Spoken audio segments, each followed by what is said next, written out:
Uma boa tarde a todos que estão aí me ouvindo. Aliás, já que o tema hoje é sobre guerra híbrida, é importante dizer que a linguagem também é fundamental para se falar a respeito desta tal guerra híbrida que está inserida dentro da Guerra Cinza. Eu vou explicar esses conceitos daqui a pouco, mas é importante vocês entenderem. A manipulação artificial da linguagem também representa uma forma de fazer guerra. A manipulação da linguagem, geralmente de forma artificial, tem a ver com traços ideológicos e arbitrários de uma minoria sobre uma maioria. Isso aí é fundamental compreender. Então, por favor, parem com essa palhaçada, desse negócio de todes, né? Todes.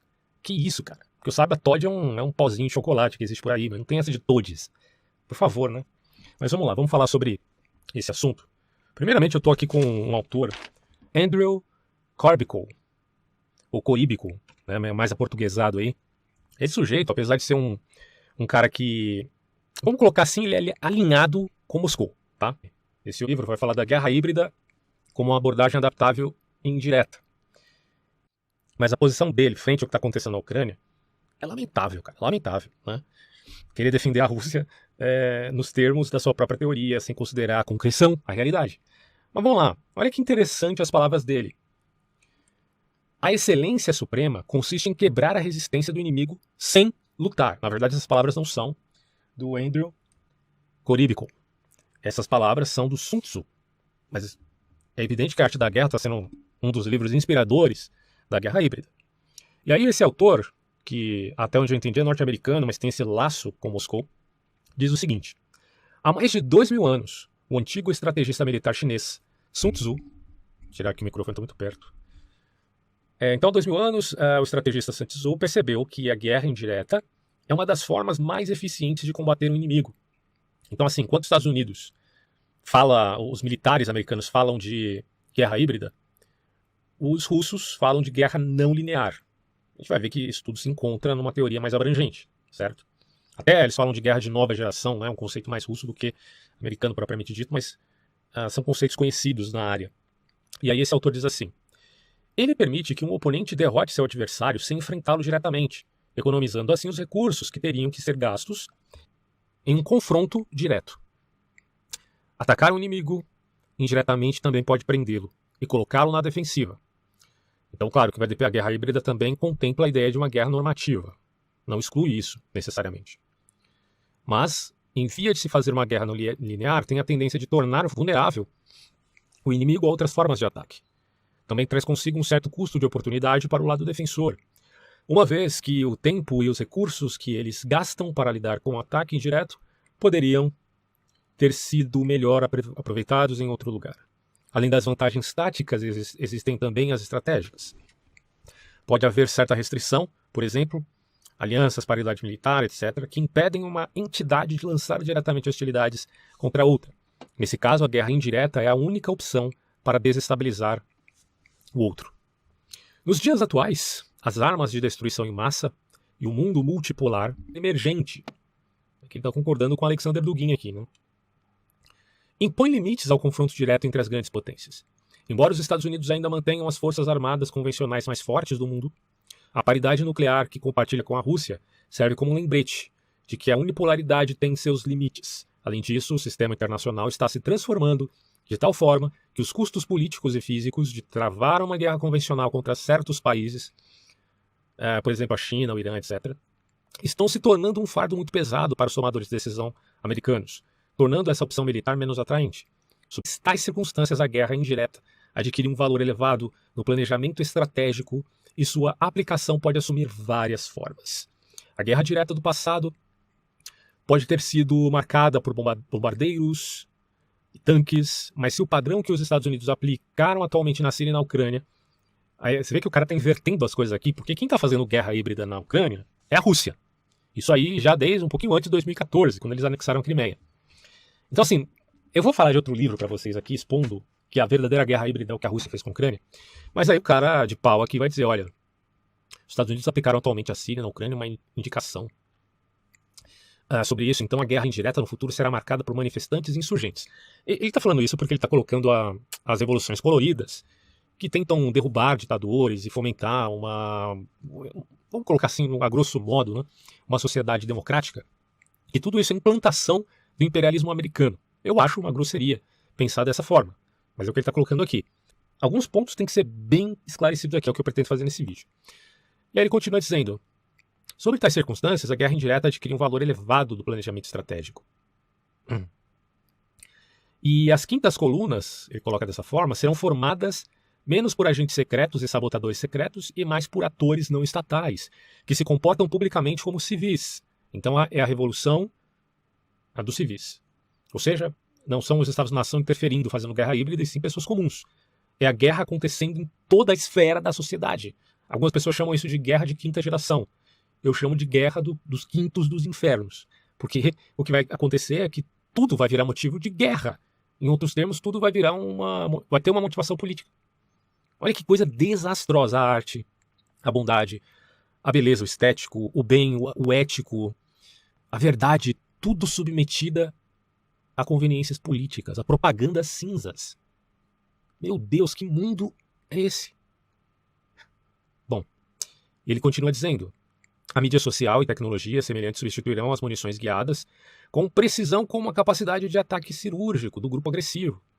E a questão também das guerras cibernéticas, as salas de bate-papo e as páginas do Facebook se tornarão a nova cova dos militantes, em vez de diretamente confrontando os alvos em seu território.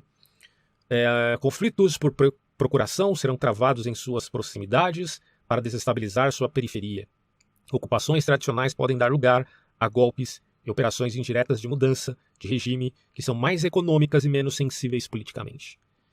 É isso que esse autor tão celebrado pela esquerda, chamado Andrei Korybkov, está a apregoar por aí. Eu considero esse sujeito praticamente um agente russo, né? Porque ele não consegue enxergar nada dos absurdos que estão deflagrados a todos nós aí na atual conjuntura da Rússia enquanto invasora de uma soberania nacional chamada Ucrânia. Bom, então eu tenho 2 livros para indicar a vocês aí. O primeiro é Russia's Hybrid War in Ukraine, de András Rat. Acho que é assim que fala, o nome dele é meio húngaro, uma coisa do tipo. E o outro é The Hybrid Age International Security, de um autor chamado Bryn Nijjazer. Também não sei se eu acertei o nome da pronúncia aqui, ou a pronúncia do nome, mas esses 2 livros vocês conseguem encontrar aí em PDF pela internet. E são bons porque eles tratam o tema de acordo com os fatos, a realidade, né? E eu vou me basear nesses livros aqui para trazer para vocês um pouco do que representa o conceito de guerra híbrida. Por exemplo, eu tenho aqui algumas anotações que eu já fiz do livro aqui do András Rat, que é bem interessante, cara, quer ver? Eu fiz alguns prints aqui das falas, vamos lá, ver se eu encontro aqui. Bom, aqui nesse livro ele vai falar de como a Rússia usou de guerra híbrida contra a Ucrânia, já em 2014.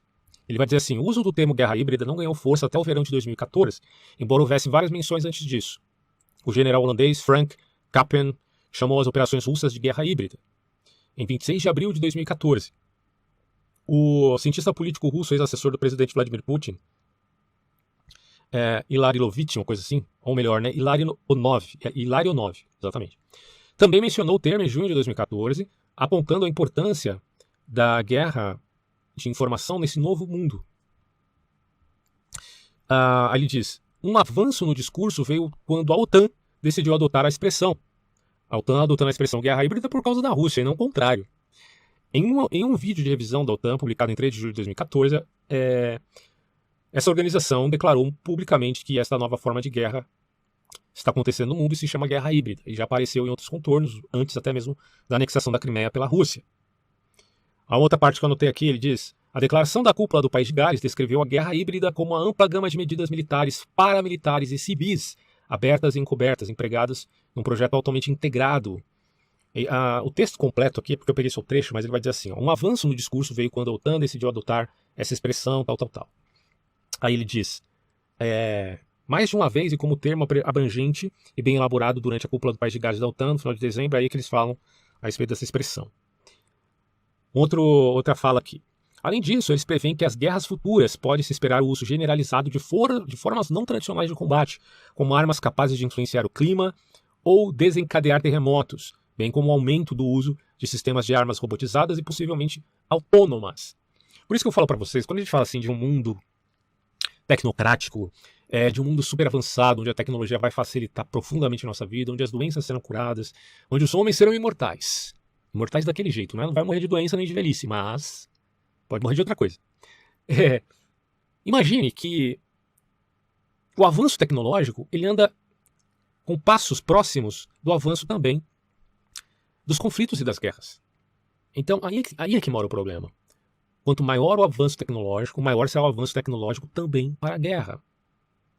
E como lidar com um mundo assim?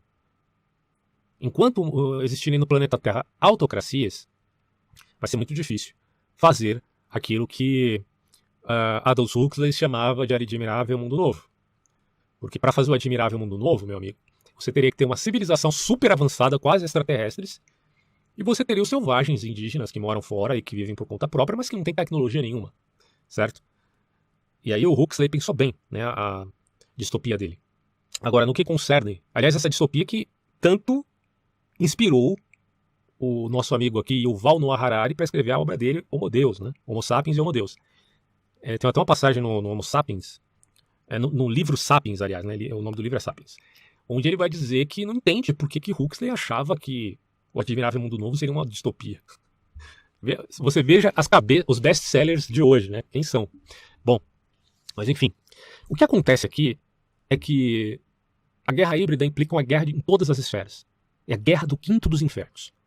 É a guerra onde tudo é politizado e não existe mais aquela esfera da amizade, da bondade. Na verdade, a bondade, a amizade, o amor caridoso, a graça religiosa, isso nunca vai acabar. Vai existir sempre. Porque sempre teremos pessoas boas de coração no mundo. Apesar de que aumente-se a maldade por conta da histeria provocada pelos psicopatas. Os psicopatas são, diz Lobachevsky, a minoria no mundo. A grande minoria do mundo é psicopata. Só que os psicopatas geralmente buscam o poder. Existem níveis diferentes de psicopatia. Evidentemente, nem todo psicopata vai ser político, lógico, né? Alguns vão ser serial killers, outros vão ser apenas aqueles caras que fazem pequenos furtos ou pequenos golpes. Outros vão ser políticos. E aí, quando o cara vira político, meu amigo, tende à autocracia. Então, um sistema político facilita a ascensão de psicopatas? Certamente que sim. E nas autocracias isso tem a sua validade, nas democracias também. A democracia tem uma falha muito grande quando se refere ao conceito de guerra cinza. Vou explicar para vocês daqui a pouco. Mas deixa eu só ver aqui um outro trecho interessante. Ele diz assim: os autores concordam com Gerasimov, que está citando, que eu autor anteriormente, ao enfatizar a grande importância das ações assimétricas destinadas a neutralizar a superioridade militar do inimigo através do uso combinado de campanhas políticas, econômicas, tecnológicas, ecológicas e informativas. Eu achei muito interessante ele usar o conceito aqui de campanhas ecológicas, né? Pode ser também um elemento favorável a uma guerra híbrida, o apelo ecológico. Não estou dizendo aqui que não exista de fato o aquecimento global, tá? Isso aí já não faz parte da minha área. Quem pode dizer é quem estuda o assunto. Uma outra questão que ele diz, além disso, embora longe da teoria militar clássica, deve-se mencionar também um artigo do assessor presidencial russo Vladislav Surkov, escrito sob seu pseudônimo, frequentemente usado Natan, não sei do que é uns nomes cada um é o que outro. Bom, o ensaio fala sobre uma guerra futura que envolve todos e tudo, tá vendo? Todos os aspectos da vida, enquanto ainda permanece evasivo em seus contornos principais. Pensar nisso é muito triste. É desanimador.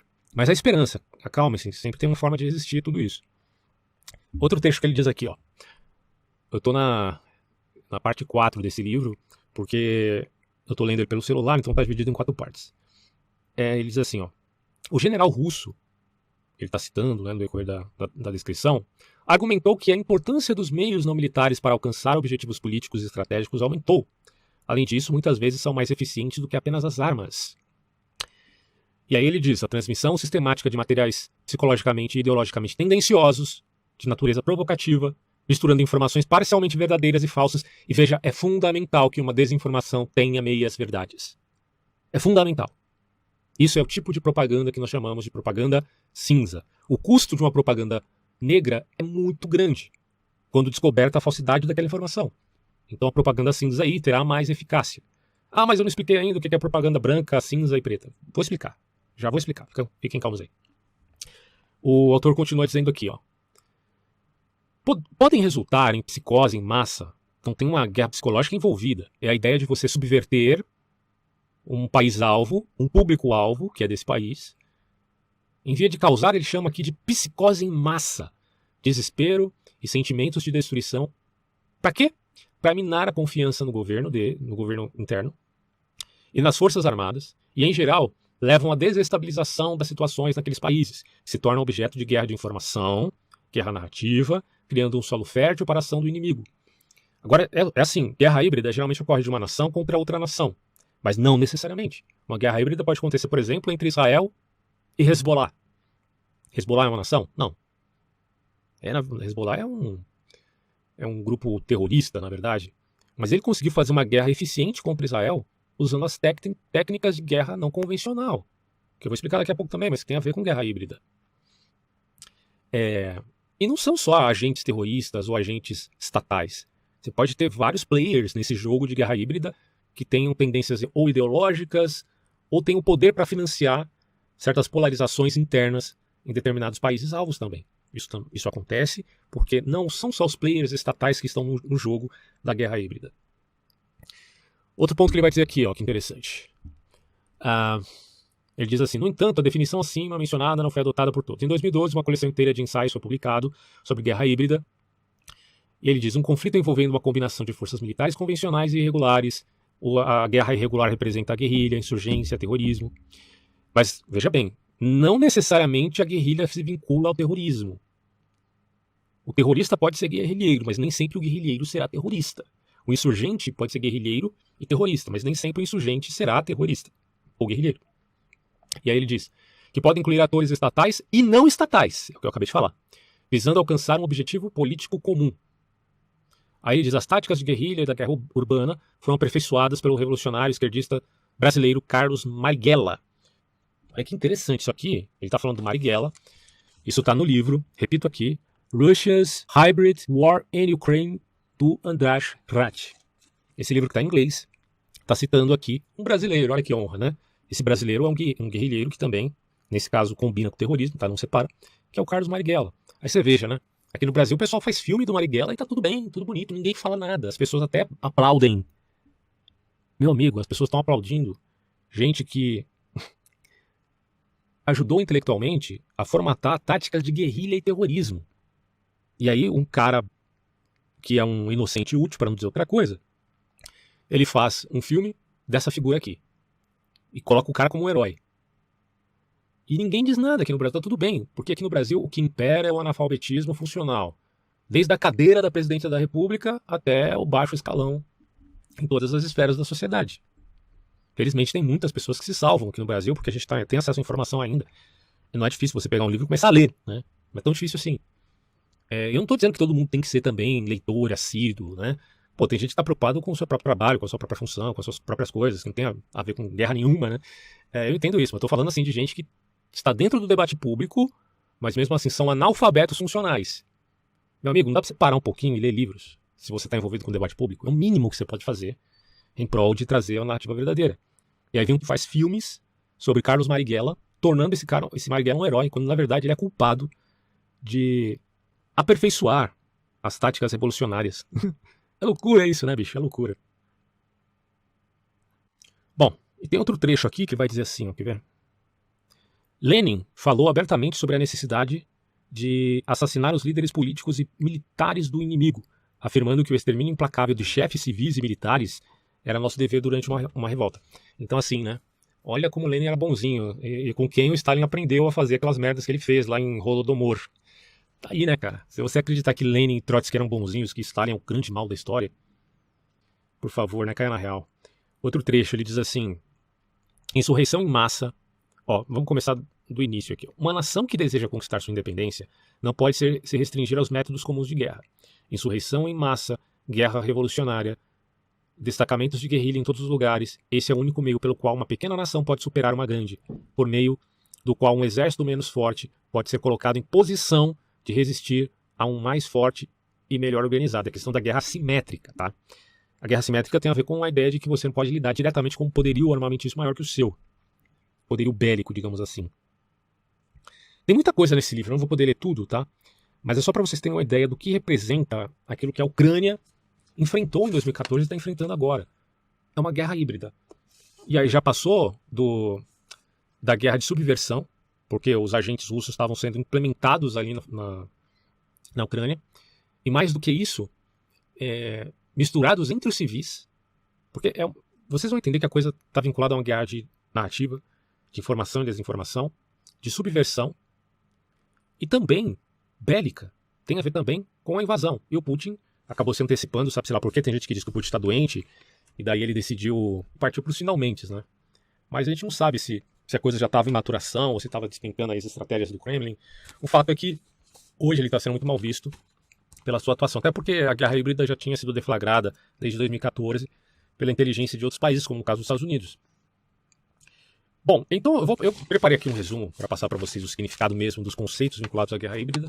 Isso vai ficar bem claro, né, para que o pessoal entenda. E tente, na medida do possível, se precaver a esse respeito. Então já citei aqui os livros que são de máxima importância para compreender introdutoriamente esse assunto. E que se saiba que o conceito de guerra híbrida tem uma certa vinculação com a ideia de metapolítica. Eu tenho vários vídeos onde eu falo sobre metapolítica, que é uma ideia que se vincula a você usar de mecanismos narrativos para infundir sobre um determinado público-alvo ideias que corroborem com a sua própria ideologia. E isso acaba causando enfrentamento contra outras de caráter, digamos assim, hegemônico. Isso está muito bem implantado, por exemplo, no gramscismo. O próprio Antônio Gramsci, que era um neomarxista, melhor dizendo, um neomarxista entusiasmado com a ideia, apesar de estar preso, né, pelos fascistas da Itália, ele era um sujeito entusiasmado com o marxismo e acreditava que poderia levar ao socialismo mediante a infiltração em campos ideológicos. E aí a ideologia passa a ser, digamos assim,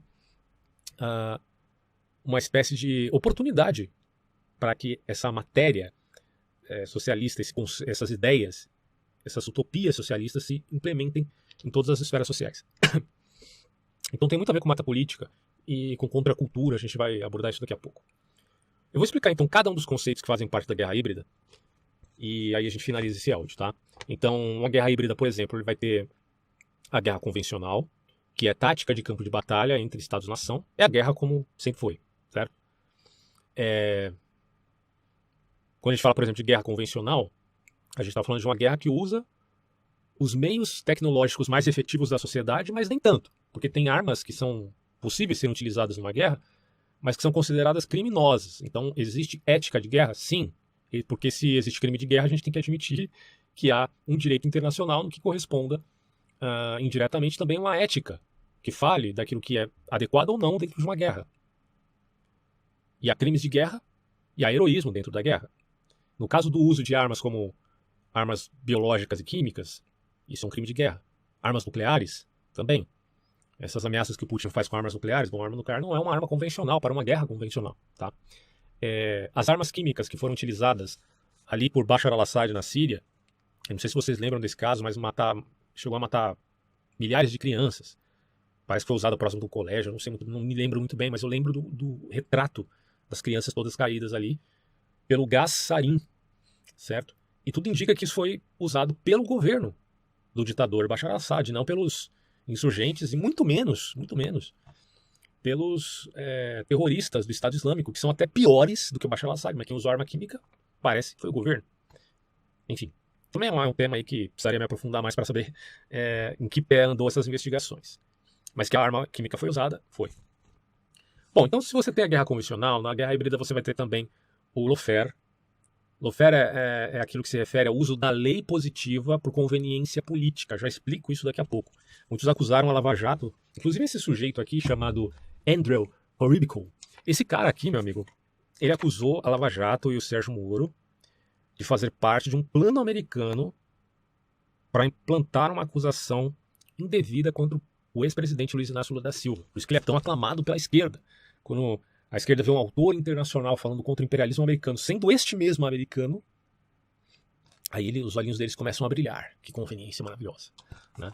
E aí dizem que o Sérgio Moro ousou da estratégia do lawfare contra o santo do Pauoco, Luiz Inácio Lula da Silva. Fora do lawfare e a guerra convencional, você também tem a guerra política, já explico. Você tem também a guerra irregular, as guerras cibernéticas, a guerra no campo da linguagem e as intervenções estrangeiras e até mesmo, pasmem, aquilo que nós chamamos de diplomacia. Impressionante, né? Vamos começar pelo lawfare aqui, ó. Aqui cabe fazer uma diferença entre preso político e político preso. Eu já começo daí, tá? Porque se você, por exemplo, acredita que Nelson Mandela foi um preso político, aí você pode dizer, então usaram contra Nelson Mandela essa técnica do lawfare, usando e abusando das leis para destruir a reputação do indivíduo e até mesmo prendê-lo. Se você acredita que o que aconteceu com o Nelson Mandela, que é um caso à parte, porque cada caso tem que ser investigado no seu próprio contexto, será que no caso do Lula foi a mesma coisa?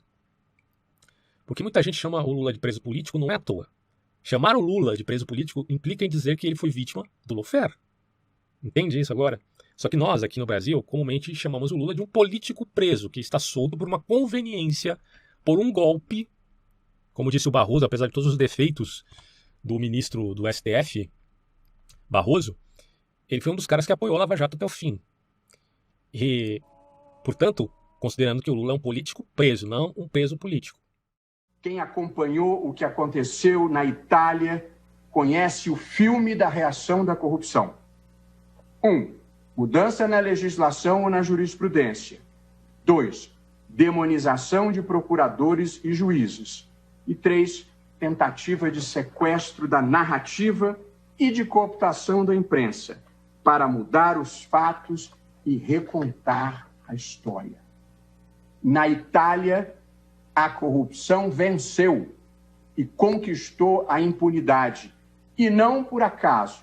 A Itália é, entre os países desenvolvidos, o que apresenta há anos a pior média de crescimento econômico, como aponta a professora Maria Cristina Pinotti, especialista nos efeitos da corrupção sobre as economias em estudos primorosos que tem divulgado repetidamente. Mas eu dizia, na Itália, a corrupção conquistou a impunidade. Aqui entre nós, ela quer mais. Ela quer vingança. Quer ir atrás dos procuradores e dos juízes que ousaram enfrentá-la, para que ninguém nunca mais tenha a coragem de fazê-lo. No Brasil, hoje, nós temos os que não querem ser punidos, o que é um sentimento humano e compreensível. Mas temos um lote muito pior, presidente, que é o dos que não querem ficar honestos nem daqui para frente e gostariam que tudo continuasse como sempre foi. Aí eu coloco aqui. Para aqueles que acreditam na inocência de Lula, dirão que ele seria um preso político porque ele foi vítima, supostamente vítima, do lawfare, segundo Andrew Korybenko. Quer dizer, esses caras nem conhecem o Brasil, não sabem nada do que acontece aqui e acham que podem implantar esse conceito numa circunstância que aparentemente para eles, aos olhos deles, teria sido um abuso da lei brasileira. Que é o caso do Glenn Greenwald, que acha que o Moro é um monstro, porque ele está partindo desse pressuposto também. Parece que ele também tem uma certa raivinha ali dos americanos, né? Apesar dele ser americano. Então, assim, vamos definir algumas características dessa guerra híbrida pautada no uso da lei para conveniência política. O lawfare é uma arma para combater inimigos políticos, primeiro ponto. Segundo, é uma conveniência de interesses políticos perante brechas da lei. Os políticos, por conveniência, usam as brechas da lei para destruir um adversário. Terceiro, é o abuso das leis para destruir a reputação da persona pública. Quarto, o lawfare tem uma meta, que é influenciar a opinião pública. Para isso eles usam do convencimento da mídia. Então a mídia tem uma importância grande aqui, né? Convencer a mídia ou convencer o cidadão comum. Quinto, é a negação da defesa da imparcialidade no direito. Porque o que é o direito? O direito ele tem que estar isento das práticas do poder, das práticas da política. Mas quando o direito está a serviço de um poder parcial, no caso, parcial, aí nós temos um problema. Só que o que acontece? O Sérgio Moro foi tido pelo Supremo Tribunal Federal como um juiz parcial. Parcial. E claro, quando você estuda os agentes do Supremo Tribunal Federal, você sabe que tem muita corrupção ali dentro. Não é novidade para ninguém. Se você fala que o Gilmar Mendes e Ricardo Lewandowski são pessoas imparciais, você tá de brincadeira, bicho. Assim, é pra rir, né? Que essas figuras, esses figurões estão lá no Supremo Tribunal Federal julgando que um outro juiz seja parcial quando eles estão agindo de forma justamente parcial. É uma loucura isso, pensar um troço desse. Mas a esquerda está batendo palma para isso. Por quê? Porque eles estão sendo parciais a favor do Luiz Inácio. Certo? Agora é aquilo, perguntem pro Palocci lá, ou pro Odebrecht se o Lula realmente é ou não culpado. Pergunta lá pros caras. E aí tem aqui, ó, no Lawfare, há um ataque em duas frentes, pelo menos em duas frentes, que é o jurídico e o midiático. No jurídico, há a conveniência de um tribunal ou juiz corrompido em via de julgar o caso e também um amplo uso de uma lei, só que interpretada com má fé, ou pautada nos excessos interpretativos, subjetivos, enfim, é a conveniência da lei. Alguma brecha que tem ali que não haja como você... Quer dizer, uma lei que pode ser interpretada objetivamente, mas de repente você consegue fazer ali um xadrez 4D, né, para impor aquilo sobre uma determinada figura e convencer a mídia disto. Porque a mídia não tem a tecnicidade jurídica para julgar tudo que essas pessoas especialistas falam ou fazem. Então vira um joguete político. E aí é que tá, a mídia é a segunda frente importante para você usar essa tática do lawfare para acabar com reputações. Porque a mídia, ela cria uma ambientação que dá a ideia de uma presunção de culpa, ao invés da presunção de inocência, que é o ponto de partida para você julgar qualquer pessoa. Tá? Vou falar um pouquinho agora também da guerra política. A guerra política é a guerra por narrativas, inclui propaganda e guerra psicológica. E esses dois conceitos estão vinculados e jogam com a opinião pública. Então, quando você fala de guerra política, você está falando de propaganda, e quando você fala de propaganda, isso está vinculado, mas não necessariamente a mesma coisa, mas está vinculado à guerra psicológica. E esses dois conceitos jogam com a opinião pública. Várias são as técnicas usadas para influenciar um público-alvo ou um país-alvo. Na guerra psicológica, por exemplo, a ideia é destruir a moral dos adversários. Tá vendo? Só vindo o urubu comendo a carniça do bicho, cara. Na guerra psicológica, por exemplo, a ideia é destruir e desmoralizar o inimigo.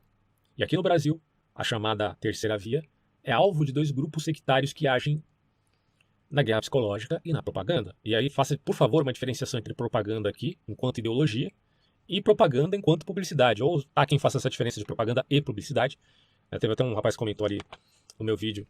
Eu não lembro que vídeo foi, mas ele mencionou essa diferença. Mas a gente pode também pensar propaganda como igual publicidade, ou no caso aqui, propaganda ideológica em via de política, diferente de publicidade propriamente dito. Bom, em síntese, guerra política trabalha com desmoralização. Eles precisam da meia-verdade. Que mais? Narrativas. A guerra política também trabalha com narrativas descompromissadas com os fatos. O que importa é a narrativa ficcional, ainda que seja ficcional. Também trabalha com sentimentalismo e populismo. Além disso, desinformação e fake news. Eu falo aqui porque fake news é uma coisa, desinformação é outra. Desinformação é uma notícia... fake news, aliás, é uma notícia falsa que você, às vezes, recebe do seu tio do WhatsApp, tá? Isso é uma coisa. Seu tio não é nenhum agente do Kremlin, né? Meu tio tá defendendo a Putin. Calma. É só um sujeito desinformado. Fica calma aí. Não vai achando que ele é um agente da KGB, pelo amor de Deus. Agora, desinformação, meu amigo, é uma informação falsa criada com esta intenção. É outra coisa completamente diferente de fake news. É muito mais grave.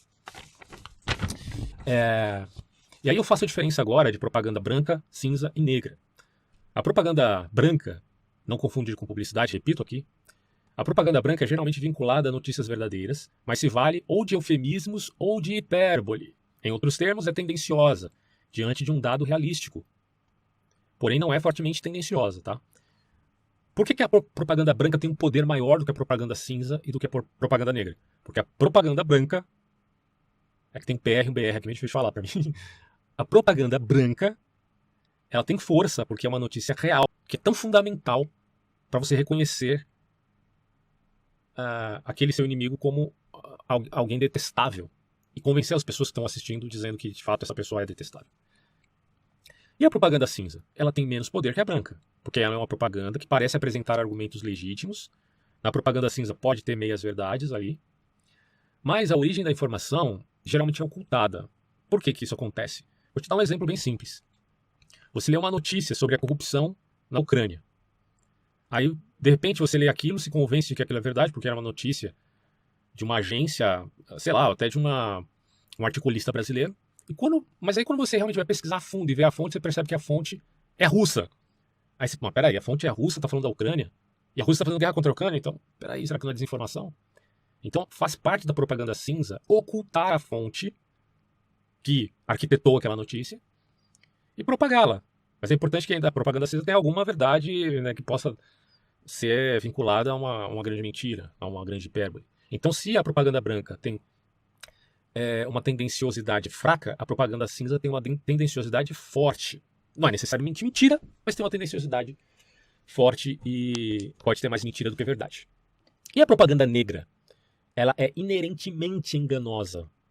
Alguns autores até dizem que o custo da propaganda cinza e negra é muito alto, porque o público-alvo, com o tempo, conseguirá discernir essa tal mentira. Mas eu repito aqui, a propaganda cinza é geralmente o que é o mais utilizável, porque tem uma eficácia a médio, curto e longo prazo. Claro que a longo prazo a propaganda branca, repito, é superior. Entendido isso, vamos falar um pouquinho agora sobre guerra irregular. A gente pode definir guerra irregular aqui como IW, e podemos defini-la como uma luta violenta entre atores estatais. Quando se fala de guerra não linear, de certo modo, que é o conceito russo, a gente está falando de uma guerra irregular. Os atores podem ser estatais ou não, certo? Eu já dei o exemplo aqui do Hezbollah e do Estado Islâmico, que fazem guerra irregular. E eles agem nas populações inteiras. A guerra irregular favorece a guerra indireta, geralmente da tal guerra assimétrica. E como eu já expliquei, a guerra assimétrica é quando o poder de um relativo grupo, em comparação com o outro, é de menor porte. Então, por conta da desigualdade de um recurso, dos recursos que você tem perante seu adversário, aquele grupo mais fraco tende a fazer uma estratégia de caráter irregular para sobreviver perante o poderio bélico superior de seu inimigo. Então é mais ou menos o que o cara coloca aqui no livro dele, né, o András Ratzi, ele diz mais ou menos isso mesmo, que Lenin criticava determinado grupo de revolucionários porque eles queriam fazer uma guerra convencional tendo menor poderio bélico. Não fazia sentido nenhum. Ali havia necessidade de fazer uma guerra assimétrica. Inclusive, quem trabalha muito o conceito disso, e também de desinformação, é o livro do Mihail Pacheco, que eu já mencionei no vídeo anterior, no meu canal do YouTube, porque esse áudio pode estar postado no podcast ou em vídeo. E ali eu digo, né, que o Mihail Pacheco ele explica bem essa questão aí do contexto todo, tanto da Securitate romena, quanto da KGB russa ou da União Soviética. Então é isso, por conta da desigualdade de recursos, o adversário mais fraco tenta uma estratégia regular para sobreviver perante o poderio bélico superior de seu inimigo. E aqui pode haver ou não estratégias e táticas não convencionais. E o que é o não convencionais? O uso de terrorismo, insurgência, guerrilha, como acontece na Guerra da Síria. Você tem ali insurgentes, você tem ali terroristas, você tem ali o exército, que está abaixo, né, do ditador, Bashar al-Assad. Só que o insurgente é diferente do Estado Islâmico e assim por diante. Então, são 3 grupos, às vezes tem 4 atores envolvidos, ou 5, então isso varia bastante. Tá? Mas claro que o terrorista pode absorver um insurgente, e dificilmente o insurgente vai absorver o terrorista. Mas se saiba que o terrorismo do Estado Islâmico é pior, infelizmente, do que a ditadura do Bashar al-Assad, por incrível que pareça. E algumas atividades que ocorrem na guerra irregular, para você ter uma ideia, são essas: espionagem, contra-espionagem, guerra assimétrica, guerrilha, operações civis militares, insurgência contra insurgência, inteligência militar, terrorismo, atividades criminosas que apoiam a guerra irregular, como narcotráfico, tráfico de armas, transações financeiras ilegais, guerra não convencional com armas não convencionais, usando, por exemplo, o gassarim, certo? Então, é terrível essa tal guerra irregular. Só que o uso da guerra irregular, ele não é necessariamente sempre uma prática de grupos terroristas. Por exemplo, na Ucrânia, a Rússia tomou a Ucrânia. E agora a Ucrânia quer fazer uma guerra assimétrica contra a Rússia. É claro que os ucranianos estão certos em fazer essa guerra assimétrica, porque o país dele foi invadido e foi tomado por uma potência bélica maior. Então, usar de ser insurgente neste caso é uma questão moral. É claro que se eles partirem da insurgência para o terrorismo, aí é uma outra questão. Por isso que eu digo aqui, um guerrilheiro pode ser insurgente, mas não necessariamente precisa ser terrorista. Um terrorista será insurgente, será uma guerrilha. E uma guerrilha pode ser terrorista e não necessariamente insurgente. Então é necessário fazer essas diferenciações, pelo amor de Deus. Igual tem gente dizendo que, mas então o coquetel Molotov feito pela Ucrânia pode, feito por, sei lá, pelo Hamas não pode, ou qualquer outro bosta aí. Mas cara, pelo amor de Deus, bicho, você não tá avaliando o contexto das coisas, não. Larga de ser burro, pô. Guerra cibernética, outro elemento da guerra híbrida. Basicamente são ataques em sistemas de segurança de países ou instituições financeiras. O conceito de cyberguerra seria, pois, um rótulo adequado para ataques de hackers. Outros chamaram isso de guerra eletrônica, usada inclusive aqui no Brasil, no caso Vaza Jato. Né? Quer dizer, estão acusando o Moro de usar de lawfare contra o Lula. Tá.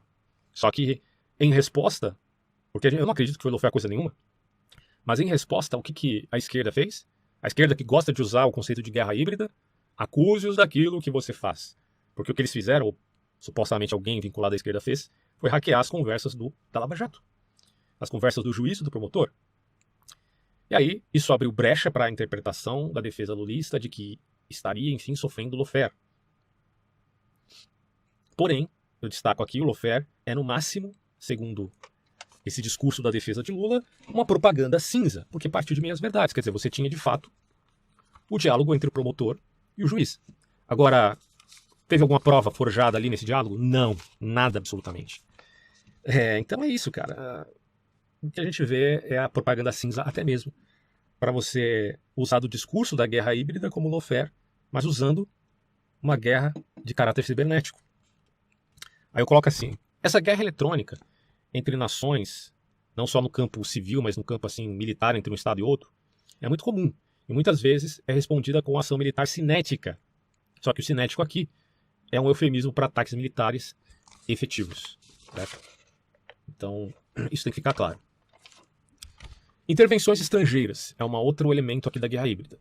Ações de governos ou grupos em via de influenciar uma população ou país-alvo. O que eles fazem? Eles intervêm. Por exemplo, influenciando as eleições de outra nação. Isso é uma prática que é bem catalogada na história, principalmente do século XX. Alguns pesquisadores sugerem que até 2011 as intervenções eleitorais eram fracas e podiam ser abertas ou secretas, tanto por parte da CIA quanto por parte da KGB. Você tinha determinadas intervenções e de caráter não só aberto, mas os secretos, aí já realmente é difícil de admitir. E tanto a CIA quanto a KGB, ao que parece, tinham esse tipo de prática, apesar que eu faço aqui uma distinção entre CIA e KGB. Já explico por quê. A forte atuação da CIA e da KGB em via de intervir em países estrangeiros pode nos levar a fazer falsa equivalência entre as atuações americanas e russas. Evidentemente que não existem mocinhos de um lado e bandidos do outro, como se a CIA fosse os bonzinhos, filhos de Deus, e a KGB os filhos do capeta. Não é isso, pelo amor de Deus, gente. Não tem nada a ver uma coisa com a outra. Tanto os Estados Unidos quanto a Rússia já agiram de modo unilateral ou por conveniência em busca de seus próprios interesses. Isso é um erro e tem que ser criticado. Mas não é difícil, aí meu adendo, não é difícil perceber a distância ou distinção no que concerne aos direitos entre uma democracia liberal e uma ditadura, principalmente na época de Guerra Fria. O governo de Stalin era um totalitarismo, esqueceu ou não? Eu preciso lembrar isso. E os Estados Unidos era uma democracia liberal. Hoje, a diferença entre uma democracia nos Estados Unidos e uma autocracia na Rússia. Ainda nas entranhas dos poderes políticos russos está a atuação das agências secretas. Porque, como diz aí um rapaz que era da ABIN, né? Tem um podcast que ele aparece e vai falar assim, olha, se tem um lugar onde é fácil as pessoas se corromperem é nos serviços secretos de inteligência estatal. Aqui no Brasil, pessoal, ele diz que tá tudo corrompido na ABIN. Agora, tu imagina na Rússia, onde décadas a fio o que valia era o modus operandi KGBista. E a CIA? Bom, a CIA também tem muita corrupção. Psicopata nasce também nos Estados Unidos, não é só na Rússia não, bicho, nasce em todo lugar. Agora, o sistema favorece também a atuação ou não desse psicopata. E a atuação na CIA é diferente da atuação na KGB. Só pelo aspecto punitivo, porque na CIA, na KGB, se alguém fosse um agente duplo, um traidor, o cara morria na hora. Na KGB, né? Na CIA, ele era julgado. Porque dentro de uma democracia liberal tem direitos e tem deveres. É claro que assim, pode ser que alguém, agente da CIA tenha sido assassinado por N motivos, né? Isso foi encoberto, isso também pode acontecer, tá? Não estou negando essas possibilidades aí. Aí coloca aqui, apesar disso, repito aqui, ações interventoras unilaterais, mesmo de países democráticos, são condenáveis. A partir disso, podemos distinguir 4 tipos de intervenção estrangeira. É a intervenção partidária, a intervenção processual, a intervenção global motivada e a intervenção automotivada. Quando eu falo de intervenção partidária, eu estou dizendo assim, a potência estrangeira apoia um lado nas eleições de outro país. Às vezes ele só falou. Aí você pega lá o Barack Obama da vida falando, olha, eu apoio que fulano, ciclano ou partido tal vença as eleições em determinado país. E isso pode ser colocado como uma intervenção americana e tal. Não necessariamente, mas o fato dele falar tem peso, sim. Né? Intervenção processual. Bom, aqui é o seguinte, a potência estrangeira apoia as regras de contestação de cada país, desde que elas sejam democráticas e justas. Aqui, para mim, a intervenção processual não me parece um problema. Por exemplo, se identifica fraude nas eleições venezuelanas, dado o histórico autocrático e corruptor do governo desse país, é natural que potências estrangeiras, que são democráticas, apoiem intervenções processuais. Certo? Se a democracia permite fazer isso, que de fato permite, então os Estados Unidos vão poder apoiar, o Reino Unido vai poder apoiar, a Europa em geral. Agora, intervenção globalmente motivada versus intervenção automotivada. Também tem que ter uma diferença aqui. Por exemplo, a potência estrangeira intervém em outro país para os interesses, melhoria ou bem-estar do público internacional.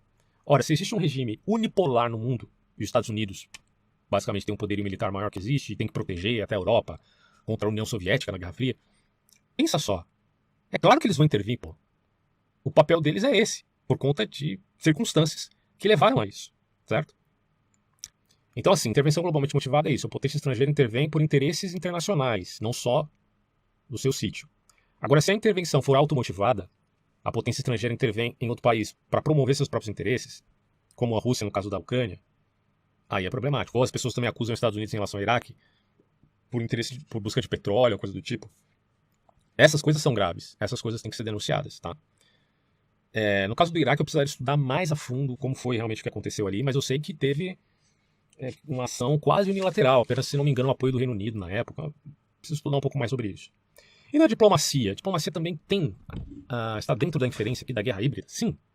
A diplomacia pode ser entendida, em alguns casos, não todos, tá, como a prática do soft power, que é o poder suave.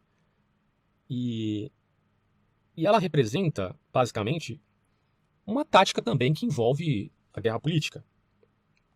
Mas não necessariamente, veja bem. A diplomacia tem a ver com tratados internacionais, acordos bilaterais ou multilaterais, alianças, que são fruto de diplomacia. Por exemplo, foi pelas relações diplomáticas que a OTAN foi criada. Assim também a União Europeia. São alianças que os países fizeram em via de manter a paz, em via de se proteger mutuamente. Isso é errado? Claro que não, pô. Quer dizer, você quer proibir o contrato de duas pessoas separadas, que não tem nada a ver com você. Não faz sentido. Agora, no caso da Ucrânia fazer parte da OTAN, e que isso envolveria um risco para a Rússia, por questão territorial e geopolítica, é um caso um pouco à parte. Talvez ali a gente possa até considerar, na visão dos russos, tentando entender o que esses caras têm na cabeça, haveria um certo risco para a Rússia. Mas a gente sabe que, no fundo, o que a OTAN representa aqui são ações puramente diplomáticas e, em via da guerra, é de caráter defensivo. Não é a OTAN que vai começar a guerra. Agora, eu não estou dizendo por isso que a OTAN é perfeita, que eles não tenham cometido nenhum erro enquanto uma aliança de vários países. Mas o que eu estou dizendo é que eles não agem com uma centralização, e sim com um consenso dos países membros. Né? Isso é bem diferente do que um país autocrático agindo por conta própria. Quem não vê essa diferença, desculpa, você perdeu a linha, meu amigo. Aí eu coloco aqui, assim podemos dizer que diplomatas operam através de missões diplomáticas, evidentemente, pelos consulados e embaixadas. Já estou terminando, tá? Existem muitas estratégias diplomáticas, o que as caracteriza como parte de uma guerra híbrida. Eu vou só citar duas aqui para vocês entenderem por que a diplomacia pode entrar também na guerra híbrida, e daí a acusação dos russos contra os americanos, né? Uma delas é a armadilha da dívida e a outra é o país tomado como refém. Mas isso aqui, na verdade, atenta contra a Rússia ao invés de ajudar na narrativa deles. No caso da armadilha da dívida é o seguinte, em relações bilaterais, uma potência pode fazer empréstimo e sobrecarregar o país beneficiado, tornando esse país mais influenciável a intervenções estrangeiras. Muitos acusam o FMI por conta disso, do pós-guerra, né? E os países refém? Esse tipo de diplomacia tem caráter assimétrico, geralmente praticado por uma nação mais fraca, mas atualmente se vê isso de modo inverso agora na guerra / invasão. Os russos não chamam de guerra, mas é claro que é guerra, não tem nada de operação não, bicho, é guerra. A guerra da Rússia sobre a Ucrânia, ou melhor, invasão da Rússia sobre a Ucrânia, e suas exigências absurdas, exigências assimétricas, que correspondem a um país que tomou outros como refém. É basicamente isso que a gente está vendo. A Rússia sequestrando a Ucrânia, e a Ucrânia tentando se defender. E para fechar, eu digo aqui, ó, as guerras híbridas têm uma relação muito próxima com o que chamamos de zona cinzenta. Guerra híbrida está relacionada à guerra de zona cinzenta. Não confundir com propaganda cinzenta, como eu já expliquei. Porém, a guerra híbrida e a zona cinzenta não são a mesma coisa. Conflito cinzento é basicamente a batalha que existe entre a política rotineira e a guerra aberta e violenta. Em outros termos, está no limbo entre a efetiva paz e a efetiva guerra. É o estado intermediário. Por isso que a democracia tem tanta dificuldade, vocês vão entender. Diante disto, é que a zona cinzenta se associa à guerra híbrida. pois é difícil de medir onde começa a subversão ou se ela é de fato intencional ou mera má-fé de pessoas públicas. Assim, as operações de guerra híbrida ocorrem principalmente nesta tal zona cinzenta. Elas podem ocorrer, pelo menos no que compete a técnicas específicas, não por causa de outras nações tentando desestabilizar determinado país, mas pode ser fruto de grupos ou atores não estatais, ideológicos ou financiados por grupos ideológicos. Então, às vezes o que a gente vê como guerra híbrida, como aquele vídeo que eu postei lá do transexual que tá dizendo que quer destruir a família, que não sei o quê, que eles vão usar de um método, não sei tal. Pois é, cara, se esse pessoal ideológico parte para a guerra política, eles vão usar também dos meios vinculados à guerra híbrida. Claro, nos seus próprios termos. Você não vai ver um cara LGBT levantar uma arma para assassinar um pai de família. Pode até acontecer assim, mas é um caso isolado. As armas que eles vão utilizar é de subversão. Mas isso pode ser fruto de um grupo radical espontâneo no seio da própria sociedade ocidental. Não necessariamente esse grupo foi plantado aqui pelos países autocratas, Rússia e China. O que a Rússia e China poderia fazer nesse caso, sabendo que isso existe aqui no Ocidente, por conta até da nova esquerda, que nasceu ali na década de 60 e 70, que foi se fomentando cada vez mais, se radicalizando cada vez mais, você poderia pressupor que esses caras podem às vezes investir, mas não só eles também, tem oligarcas ocidentais que investem nesses grupos, né? A gente não sabe exatamente por que essas intenções, mas eu costumo refletir sobre isso aqui no meu canal. Vocês podem assistir vários vídeos onde eu falo sobre esse assunto. Bom, outro ponto a se considerar é que estados não democráticos podem operar de forma mais eficaz na zona cinzenta, simplesmente porque são menos limitados pela lei doméstica. Em outros termos, para Putin é fácil arrefecer subversões provocadas por movimentos específicos, principalmente esses movimentos de agitação social, que o Ortega y Gasset chamaria de rebelião das massas.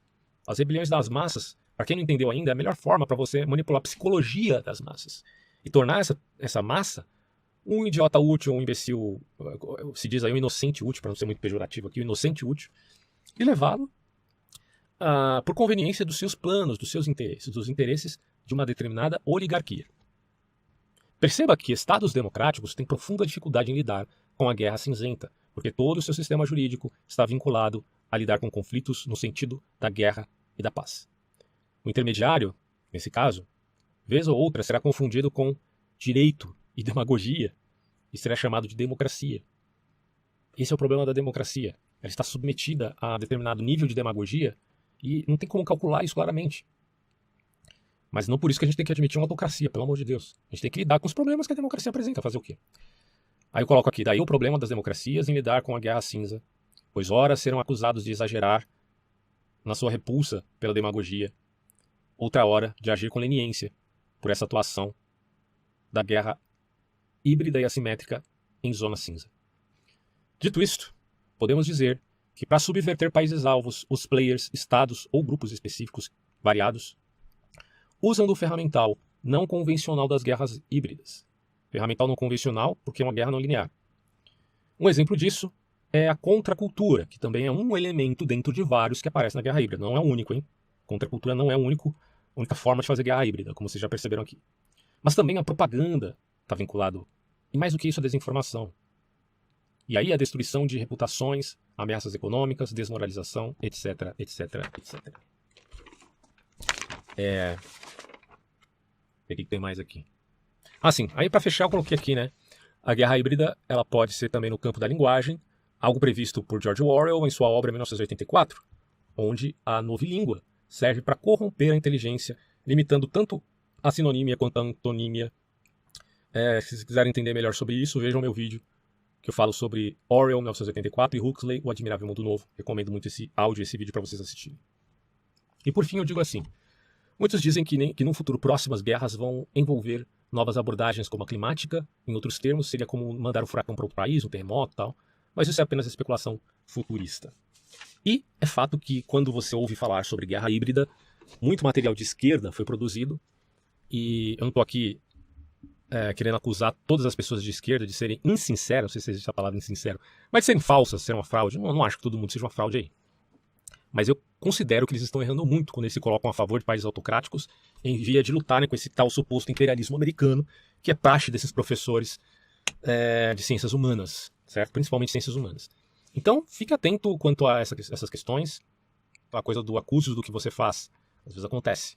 Então, não se encantem demais por narrativas e tentem estudar o assunto com seriedade. Eu trouxe aqui uma bibliografia para meus 2 livros para dar uma introdução sobre esse tema. É bem interessante. Eu sei que países democráticos e liberais não são perfeitos, mas eu repito aqui, há uma diferença enorme entre países autocráticos e países democráticos, apesar de todos os problemas que nos trazem a democracia. Cabe a gente sempre considerar a esfera dos direitos e dos deveres e ter, aí no mínimo, um trabalhar, né, ético-moral para conceber as coisas sem essa visão a ferro e fogo que tem sido implantada pela guerra política, que é, como diz, eu vi esse de Narlock falando sobre isso, né, que é como a antiterapia. A guerra política é uma antiterapia, é uma antiterapia cognitivo-comportamental. Porque demoniza as pessoas por tudo que elas fazem, tudo que elas dizem. Se elas dão um passo em falso, elas já são piores do que o próprio Satanás. E não é assim que as coisas funcionam na vida real, tá bom? Finalizo por aqui e até próximos vídeos, talvez com essa temática ou outra, veremos aí. Só um adendo. Nem todo movimento popular tem intenção inequívoca de fazer guerra híbrida. É totalmente possível a existência de manifestações de indignação de um povo para com um governo, que surjam de modo espontâneo ao invés de artificial. Algumas revoluções coloridas que fazem frente a governos ditatoriais não podem ser relegadas apenas à manipulação ocidental, mas uma clara e evidente insatisfação popular. Portanto, a ideia aqui é considerar os perigos da mentalidade pautada apenas na redução política de todas as coisas. Tenha certeza que a vida é muito mais do que politicagens.